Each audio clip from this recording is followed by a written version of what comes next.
Hello guys, good evening. Pumunta ako sa mall kanina, bumili ako ng picnic basket na all-in-one. May plato na, mayroon pang baso at saka lagay ng mga foods. Kulang ang dadali mo lang kutsara kasi wala siyang kasamang kutsara guys. Ito ipakita ko. Ayan, Sunnywear. Created for your new lifestyle. BPA free. Ewan ko lang ano yung BPA free, ha? Ayan guys, Diba? Sa drawing mayroon na, Ayan. Perfect for family picnics, campings, parties, and barbecue. Convenient and easy to carry. Great for indoor or outdoor use. Ayan, guys. Ayan. Picnic meat. 20 pieces set. Okay, buksan na natin. Bubuksan na natin, guys. Ayan. Alisin natin ng plastic. Alisin ang plastic, guys. Para makita natin ang kanyang ganda. Okay, ayan. Ayan, bubuksan natin. At saka, tignan mo guys, apat yung tagang sealed na sealed siya. Ayan, Tapos, ayan, may hawakan siya. Siyempre, para mabitbit, ayan, Open! Yes! Ayan, Yung takip guys, pwede pang lagyan ng mga platong hinuga. Yung gawing planggana ba? Ayan guys, may plato siyang 6. Ayan, 6. Anim na plato. Kaya kung 6 lang naman kayo sa family, kasya na ito. Kung siguro kung magdala kang mga soy sauce. Ang mga pampalasa, ano ba yung, tawag to? Sausawan. O di, dala na sa bote siguro na plastic. Yan guys, 6 yan sila, Isa, 2, 3, 4, 5,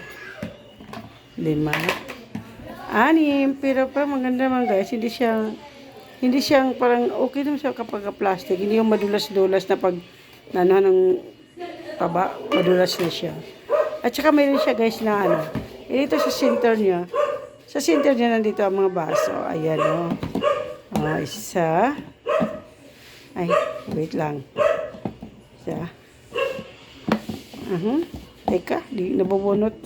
Alisin muna natin to guys. Ito guys, dito mo ilalagay ang ulam, Isa.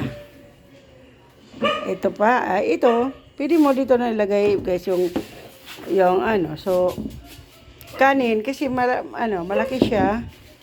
Ito na guys, yung mga baso. Ayan guys, Diba 6 guys, 6.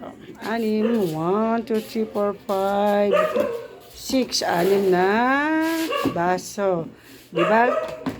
Tipid na sa bitbitin. Ito, ito sila lalagyan ng ulam. Ayan. Para sila kalaki.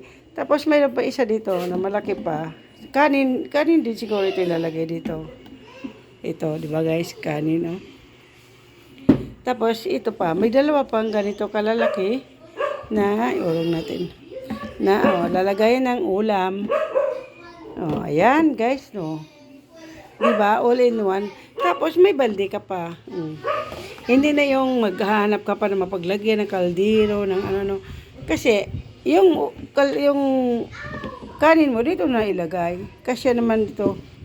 At saka ito, dalawang lagay ng kanin, Dalawang lagay ng kanin. Tapos ito sa ulam. Diba guys? Easy to bit-bit naman ito, Iganyan mo na. Ilagay natin ito. Ganito. Ayan, bilik natin. Ito guys, bubuksan pala natin kung gaano kalaki pa ito. Ito.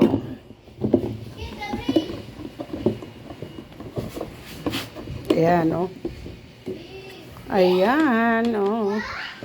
Di ba? Ang dami naman mailagay na kanin dyan. Mm. Yan, lagyan ng kanin, guys.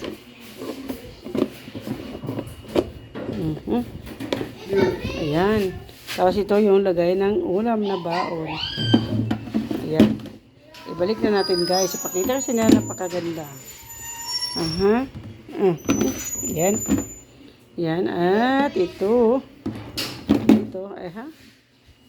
Yan na. All in one lang siya, guys. All in one lang siya. O, tignan mo. Tapos, tatakpan mo ganyan. Tapos, ganyan. Okay. Ganyan na, guys. O, ganyan. Ilak natin. Ganyan, lock. Yan, lock. Apat ang lock niya para hindi matapon na yung pagkain. Tapos, ayan. Ayan, easy to bit na. Pero parang palagay ko mabigat na siya pag may pagkain na. Pero at least isang lagayan lang, hindi yung marami kang kaldero, kasirola, kung ano dyan dala mo. Diba guys? Ang ganda. Okay guys, ang ganda, diba? Ngayon ko lang na-discover, maganda pala yun. Pag mag-picnic, may baonan na isa all in one. Hindi yung maraming bit-bit na kung saan ilalagay. Okay guys, thank you. Wish you watch my vlog. Thank you very much guys. Thank you. Shout out to my most generous supporter, Mom's journey to a helpful life. Thank you, Moms. Bye. Love you guys. Please watch my vlog. Bye-bye.